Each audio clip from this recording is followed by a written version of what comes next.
am Alexxa Rains here with another reaction. So today we're going to continue with our Star Trek The Animated Series, and this time with season 2, episode 1, titled BEM. I know on the schedule I had a different title. That's the title that I found on Google, but that's not the title that's on Paramount Plus. So we're going to go with the title on Paramount Plus. As always, if you're looking for the full-length reaction to this episode or any of my other content, you can find that on Patreon, and the link will be in the description below. And if you cannot support us on Patreon, that's completely fine. You can support us directly here on YouTube by liking this video, commenting, subscribing, and joining our membership program. So without any further ado, let's get into our episode. Okay. Captain's log, stardate 7403.6. The Enterprise is on a series of exploratory and contact missions.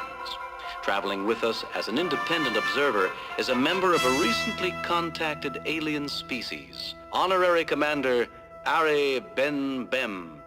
Ari Ben Bem. Pandro, in the Garo 7 system. Sensors report several groupings of aborigines.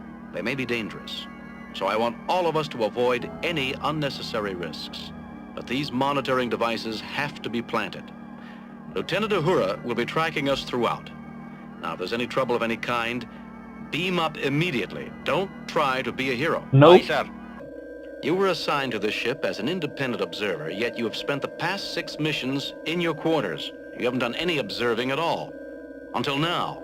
When we're dealing with possibly a very dangerous planet. Patience. Every planet is dangerous to the ignorant. Damn. This one has decided that the Nexus is now. I'm sure you understand the diplomatic consequences if anything were to happen to you while you are under my protection. Understanding it is, Captain, but this one remains adamant and prepared to accompany. This is an odd time to remain adamant. All right, let's go. There's a planet waiting for us. I feel like there's something that we're not understanding or that we don't know.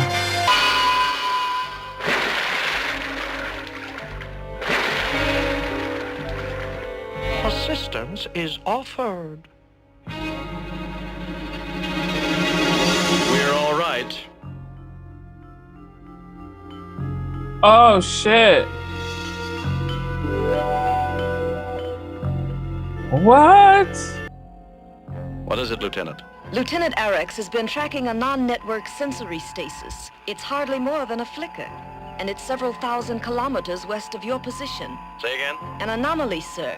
It resembles a sensor field, but without a scanning grid or other point of reference. Is it moving? Brownian movement only, Captain. No discernible direction. What did BEM do? This one is picking up readings of a large group of life forms directly ahead. All right. We must take care not to be seen at... Hey, Ben! Ben, come back! Scotty, Sulu, stay here with the monitoring devices. Come on, Spock. BEM is problematic.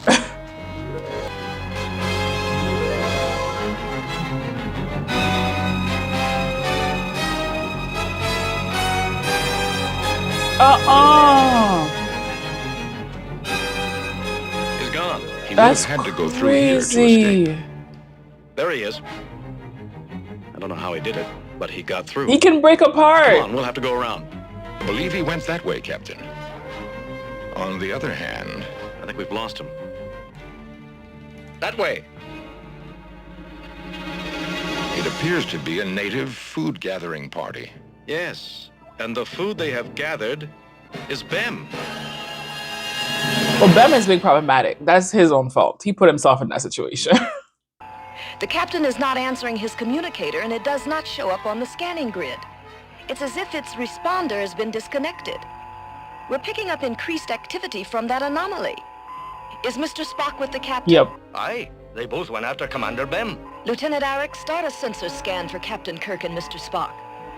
Landing party, prepare to beam up. But we have to follow his orders. I love Stand her. by to beam up. Standing by. Like, don't mess with me, sir. Beam up or else. Maybe we can beam him out of there.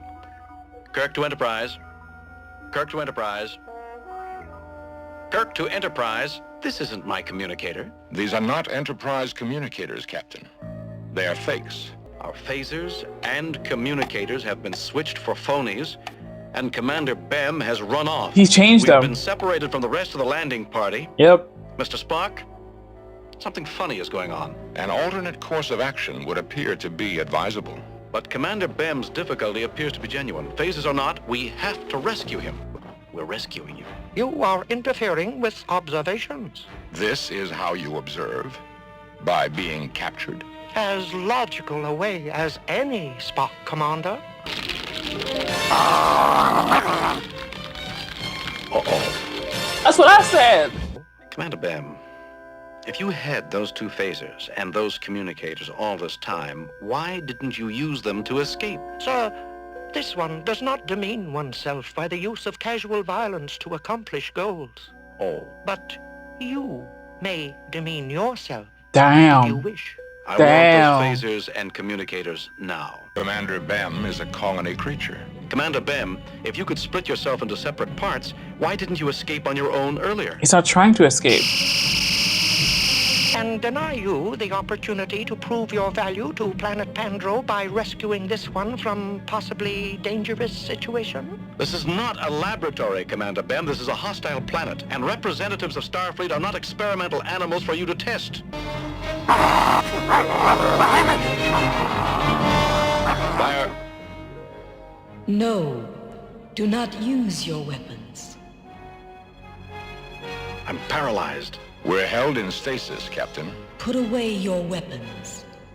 These are my children. Oh, wow. Do not harm them. Why do you disturb this place? It is our mission. We must classify this planet. We have to test it. Classify? What gives you the right to intrude here? This planet is not for your use. That's a horror's My voice. children are not for your tests. Your weapons will be nullified. There are times, Mr. Spock, when I think I should have been a librarian. You have mishandled situation again, Kirk, Captain. This one judges you not an intelligent commander. Commander BEM, Mr. Spock and I are here because we thought that you were worth rescuing. Pandro will not have dealings with inefficient and inferior species. You have failed everything you have attempted. Damn. You have not rescued this one, and you have not been able to handle local aborigines.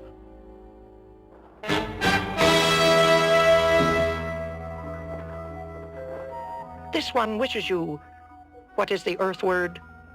Luck. You will require it. Kirk to alien intelligence. I don't think it's strong enough to be noticeable. If we connect our two communicators in series, we can give off a high-energy burst, which might work. But it will also render the communicators powerless in a very short time. Do it. Kirk to entity. I am here. We apologize for intruding. We did not realize the situation. We will leave. We will tell others of our kind not to bother you here. This is good. Go. Go now, and do not return. You must not interfere with my children. I will allow you to contact your ship. Go now. We're not leaving without BEM. He is our responsibility. We can't leave him here. Beam down a security squad with heavy-duty tricorders set for Pandronian scanning. Spread out. Find Commander BEM. He's split into 3 individual parts. Yes. Beg pardon, sir? He's some kind of colony creature, and take care not to injure any of the natives here. Phasers on lightest possible stun setting. And don't fire unless absolutely necessary. Get out of here before we make any more trouble. Embarrassment results. This one is shamed. This one has failed in its judgment. You have endangered all of us Yes, by you your have. actions, and you have forced us to interfere with the natives of a planet that deserves prime directive protection. I am angered. We could not leave one of our own behind. It is our responsibility to take care of our own, just as it is your responsibility to take care of yours. We could not leave him here where he might further interfere with your children. Yes. You have some wisdom, James Tiberius Kirk. The lost one is found, then? Yes, he he is is. bound, and we will leave. This one must disassemble unity, Disassemble? never to exist again as a cooperation. This unity is defective. Oh, I'm so sad. This unity must cease to exist. No. Huh? Do not destroy yourself. This one has acted badly. Yes, you have erred. But if you disassemble, you cannot learn from your error. Errors demand recognition so that they will not be repeated. Exactly. You do not demand punishment? I am humbled. We will go now. Yes. Mr. Spock, classify this planet as being strictly quarantined. Under no circumstances may any Federation vessel approach. Pandro will respect that also. Captain, I compliment you on a wise decision. Yes. Not only for them, but for us as well. Spock, the difference is meaningless. In comparison, we're all still children. In this one's case, Kirk Captain, this one is still an eggling. Take us out of Aww. orbit, Mr. Sulu. Let's go home. Captain, I'm picking up a message. Put it on audio, Lieutenant Uhura. Go in peace. Yes, go in peace. You have learned much. Be proud. Aww. All right, fam. So we just finished watching season 2, episode 1 of Star Trek: The Animated Series, titled BEM. Okay, so I said that this was very biblical to me. And the reason being, it reminded me of the Old versus the New Testament. So in the Old Testament, how God used his wrath in order to, he used punishment in order to make us learn, because we did not have the ability to understand right and wrong properly.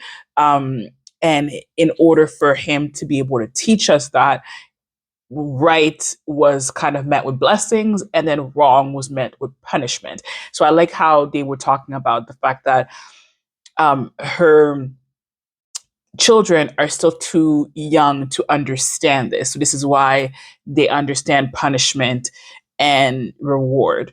But when it came to BEM, BEM is highly evolved, so he understands the concepts of right and wrong. And in this case, learning from your mistakes is better than being punished or killed for it. And that reminds me of the New Testament, where after God, in the Old Testament, after God kind of punished the world through the flood, he said that he would never do it again. And then he started using different ways to be able to teach people a lesson without killing them. And then just, using or giving people the opportunity to learn from their mistakes and do better for the next generation. So it was very, very biblical. I really enjoyed this one. Ben was a fascinating character. I thought he was the bad guy. And then to realize that, no, he's just somebody who's trying to proceed with the purpose of his mission, but is not doing it in the best way. And he's not realizing that he's endangering everybody else because he's so focused on what he has to do himself. But I'm happy that at the end he got a second chance at life and being able to understand his mistakes and see the captain and Spock as good people who do great things, and it might not be what you want them to do, but they still get great results, and they're still very wise in how they do what they do, and that's why they are the best. So stop can't think of words this morning. Stop doubting them and just trust in their capabilities, and trust that they are where they are for a reason. And it was a great first episode to season 2. I know season 2 is much shorter. I believe it's like 6 episodes, but I'm excited to continue this journey before we go into the next Star Trek thing. So I hope you guys enjoyed this one. And if you did, don't forget to like, comment, and subscribe. And I'll see you guys on the next one. Mwah! Bye for now.